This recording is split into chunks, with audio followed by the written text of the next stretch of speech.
this video, I think it's worth mentioning that everything that you see here I bought with my own money. There's no affiliation, there's no sponsorship. The choices I made was through many hours of watching YouTube videos like this one and making up my own mind. Right, so here we go. This is a video that is not unique by any means.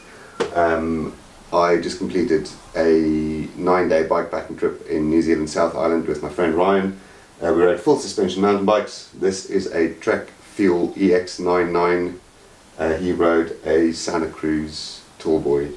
Very similar in geometry, very similar in travel. Short travel trail bike. For the stuff that we did, that's what we chose. I did quite a bit of research online about people bikepacking with full suspension mountain bikes. Couldn't find that much information, so I thought I'd share the setup that we ended up with, or I ended up with, not necessarily the setup I started with, but I'll explain that as well. Go on, up. Right, where to start? Let's go from the back, because that's probably the easiest. Jandals, flip-flops, they were in this bag. I just was too lazy to put them back in. This is a Tailfin Aeropack, aluminium frame. It's got 3 attachment points there. Don't know what you call them, I'm not sure what you call them. I started this trip with a pannier on the side, also made by Tailfin. Totally my bad, I overloaded it, we rode way too rough stuff, and that pretty much disintegrated on day one. So I had to find space for all the stuff that I had in the pannier in the rest of my setup. Right, so why the Tailfin? I wanted to use my dropper post, pretty much, so I'll show you that still works. That travels all the way down and all the way up. I made a couple of mistakes, no, I learned along the way. I started with this seat post attachment down here, which means that the dropper post doesn't need to push the weight of the bag up and down. Also, I thought that there's less leverage as you ride, less tension on the post that way.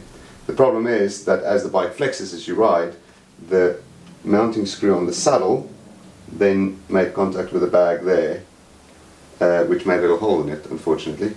But it's Hyperlon, so I can fix that, so I'm not too worried about that. Call that school fees. My solution to that problem was that I ended up putting my inner tube under the seat, where it normally lives when I ride without bikepacking, and I moved the seat post clamp of the Tailfin up to as high as it could go.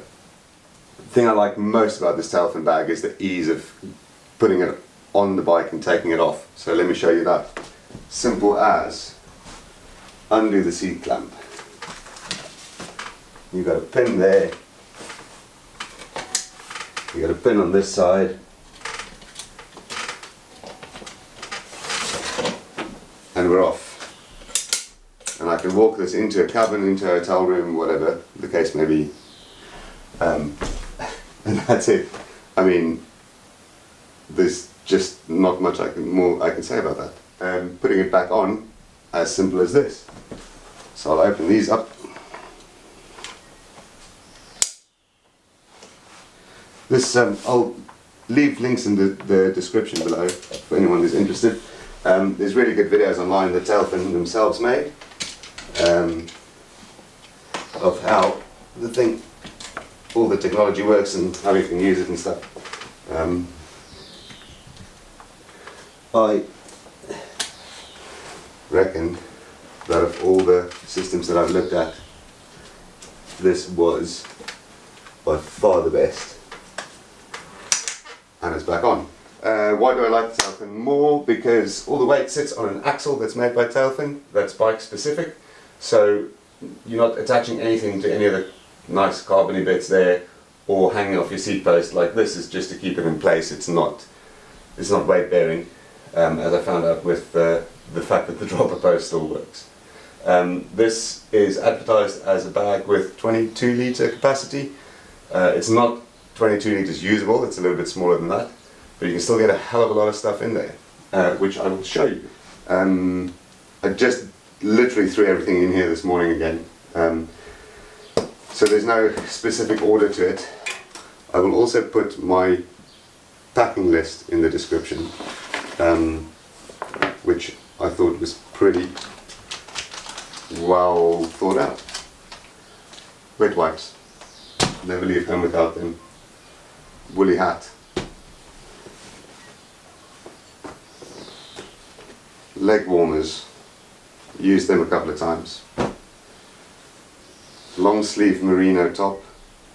This was camp clothes, I never rode in that.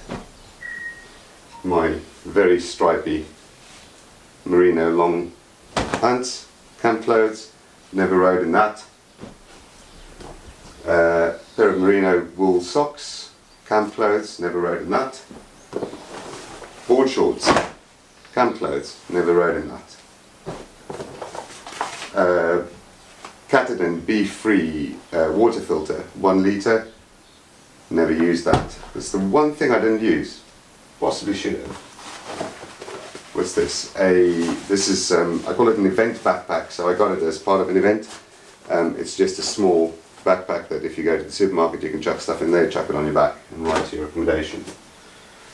Toiletry bag with pseudo cream, which I used instead of chamois cream, which worked really well. Waterproof pants, never used them. Let's see what we got. This is the Sea to Summit pot, X-Pot I believe it's called. I have a coffee filter because you need coffee. A plate in there, or a bowl plate. And then the pot is 1.4 litres, I want to say, I'm not 100% sure. That's in cups. 2 litres. Alright. So 2 litre pot, that was ample for 2 of us. Butane propane gas for a camping stove. My camping stove is an MSR pocket rocket. It's old enough to vote. Sea to Summit cutlery, weighs absolutely nothing. Took a bike lock. This is a kryptonite ski lock or snowboard lock, but weighs very little and it extends big enough. Come on. There you go. To lock 2 bikes onto a post. Use that a couple of times. I'll probably keep on taking that. Bike light for the front. This is regardless of the brand name. I can put this onto my helmet or onto the bars, which I thought was pretty handy. Never needed to use it, but I did take it for in case. A headlamp. Sunscreen, factor 50. It's quite a big bottle. My Sea to Summit cup. Chain lube. Toilet paper. Fibrefix. This is, I'll link it in the description, but essentially if you break your frame you can fix it with this stuff. Carbon or aluminium. It's really good stuff. Weighs absolutely nothing and doesn't take up much space. A little baggie of electronics, they've been migrated around a little bit, and a lighter. There's a lighter in there, a bit of electrical tape.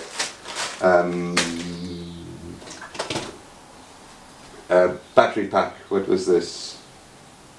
It's a 10,000 milliamp hour. Oh, here we go. Night core. Carbon fibre outside, apparently the lightest 10,000 milliamp hour battery that you can get. I used it to charge my mobile phone, Bluetooth headset, GoPro, Garmin, and it could do 3 full charges on each of those devices. And I didn't run out, so we then got to electricity, so I charged this up. So very pleased with that. Tail light that clips on to the tail fin at the back for those road sections. Electrolytes, I used one of these a day, which I'm a fan of, just to keep the electrolytes up. Oats, instant oats. Right, so that was what was thrown into the Tailfin. I can't say I can't praise this bag enough. It is absolutely amazing. Roll top bag. It's got a pocket on the side. It's got side entry and another little pocket on the side. The one thing that I would say that was frustrating about this bag is that this front strap, as soon as the going got tough, that slipped over the front of the bag. So I ended up with a mini ski strap just between these two to keep it all in place, and that worked really well. Right, let's go one bag forward. Jerrycan from Revelate. This was tools and spares, really, and again I won't bore you too much with that. Oh, let's leave it on the bike. I will just put a list in the description, but what I found really handy here is bug spray or bug repellent is right there. I used that.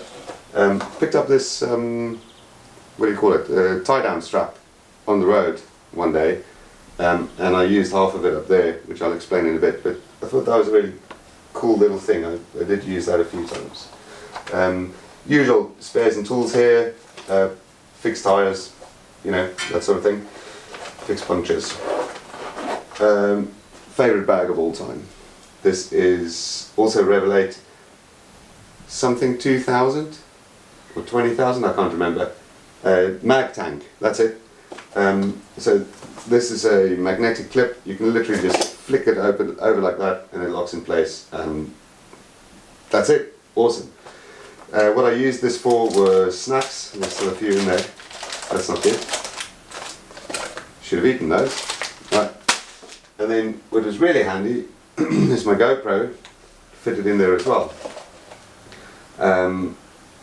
So I could, while I was riding, flick this open, get the GoPro out. This is a mouthpiece, mouth mount, don't know what to call it. Works like that. It is amazing. It is definitely my favourite GoPro accessory on the strip. And then I can, even with my knee, just flick that closed, film some stuff. When it's time to go, put the GoPro away, put that back in there. So that worked really, really well for me. I was really impressed with that. Garmin, nothing special. This is not my preferred method of navigation. Cycle computer, right? I will probably go to a Garmin Edge for a bigger adventure than this. I wasn't overly impressed with this. It recorded all the stuff there, so that's fine. And the battery life was good enough to last every day, the whole day. Talk about this real quick. Oneup Components EDC, everyday carry pump. This is a 100cc pump. Yep. I was lucky enough not to have any punctures, but my riding buddy Ryan did have a couple.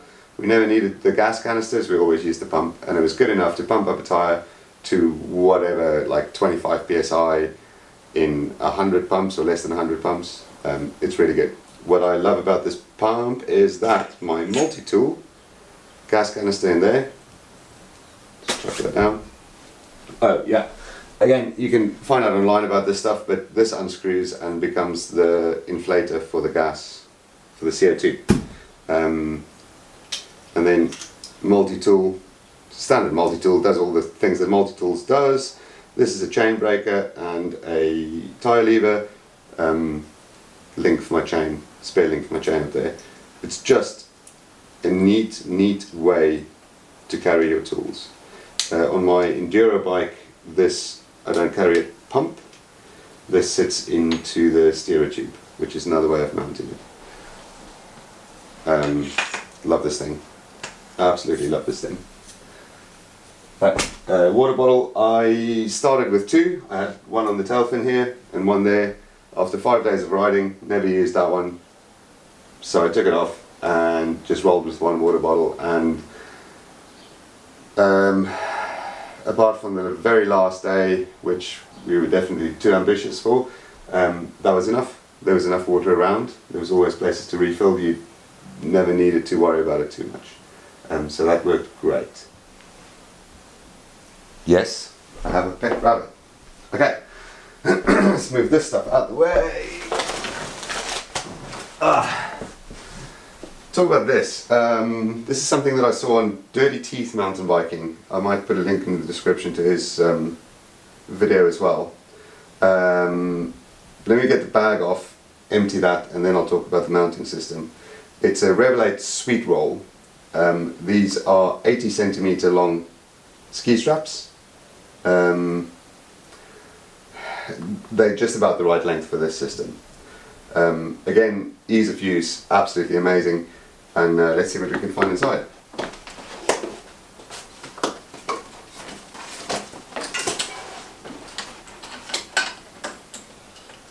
Right, oh, stay there.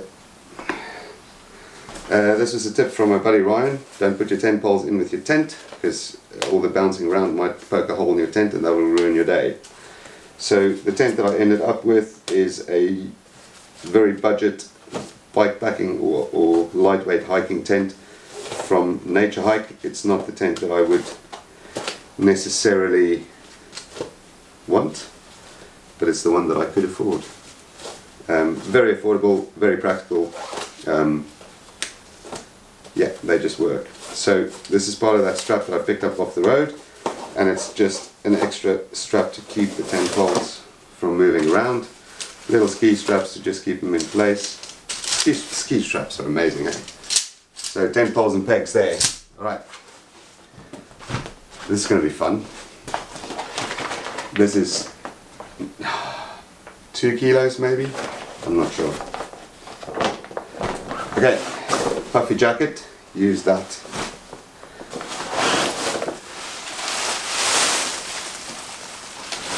Heavy duty ground sheet for the tent. The tent itself, get some water, that's the fly sheet for the tent. So I didn't put that in the tent bag because the size or the shape was then restricted. So just to push everything really hard into here seemed to be the go. Sleeping mat, this is a Sea to Summit ultralight insulated regular. Overkill for this trip. I might get a lighter one, I might get a non-insulated one that's just smaller. It's not very heavy, it's you know, within tolerances I think. I can't remember, I don't want to lie, half a kilo or so. Sea to Summit inflatable pillow. Top tip, don't inflate it all the way, it's really uncomfortable. About halfway is good. A Sea to Summit, again, this is the theme here. This is a silk sleeping bag liner, which I slept in pretty much every night, which is really, really comfortable. I hate sleeping bags, which may be a problem. Last but not least is my... What are you? You're a Vesper, I know that. Thermarest Vesper 0 degree quilt. Too hot, man. Like, yeah, I was overheating under this thing, which is why I ended up sleeping in the liner. To be fair, we slept mostly in huts, like Department of Conservation huts with fireplaces and stuff. The overnight temperatures were rarely below sort of 7 degrees maybe. So that was just too warm. So I need to maybe consider something else. But that's pretty much it. That's all I took. There's the water filter and some spares that I didn't use, and there was nothing that I missed. Yeah, there was nothing that I missed. Used everything, didn't miss anything. So all in all, a successful packing list. The only other thing that I can talk about really is my photography equipment. I started off with more than what I ended up with. Towards the end, I ended up with just a GoPro. This is a GoPro 10 with a media mod. When it started getting rainy and stuff, I took the media mod off. So it was just the naked GoPro, which is pretty easy to use, and it's alright. I'm not a professional YouTuber, so for my purposes it was fine. What is interesting is looking back quickly through the riding videos, we rode some really rough stuff, which you can see that the stabilization couldn't keep up with. And if you know anything about GoPros and stabilization, you'll know that they are pretty spectacular at doing that. For future trips, I think it depends on the trip. Like I use my phone as well, as everyone would. I'd like to have a little compact digital camera just to take nicer photographs. But for video and stuff, GoPro works, and it's so easy and it's so bulletproof and it's waterproof that I think that you can tell the story with just the GoPro. I realised that there were two things that I forgot to mention or talk about. The one is that obviously I had a raincoat. It was nothing, or jacket, it was nothing special. It is a North Face, I believe, and it's got a breathable membrane, so something like Gore-Tex. Funny thing about those things for me was that I felt that even in heavy rain, because you're working, you start sweating on the inside, so it becomes more of a wind layer than a rain layer. Which I don't know if I would do something different. It worked, it's lightweight, it packs up really small, so that's fine. And then the last thing I wanted to mention is the frame tape that I used. So this stuff I bought off eBay. I think it's from the UK. It is from a company called Everything to Cycling, ETC. Comes in a box like this. Inside the box there is a massive roll of frame tape. Easy to use, sticks on, doesn't leave any residue when you take it off, and really affordable. Helicopter tape, which is the brand that I was looking for, I guess. Where I am in New Zealand, like everything else, is just unaffordable, just really, really stupid expensive. Whereas this was really affordable, really practical, really easy to use. So, winning.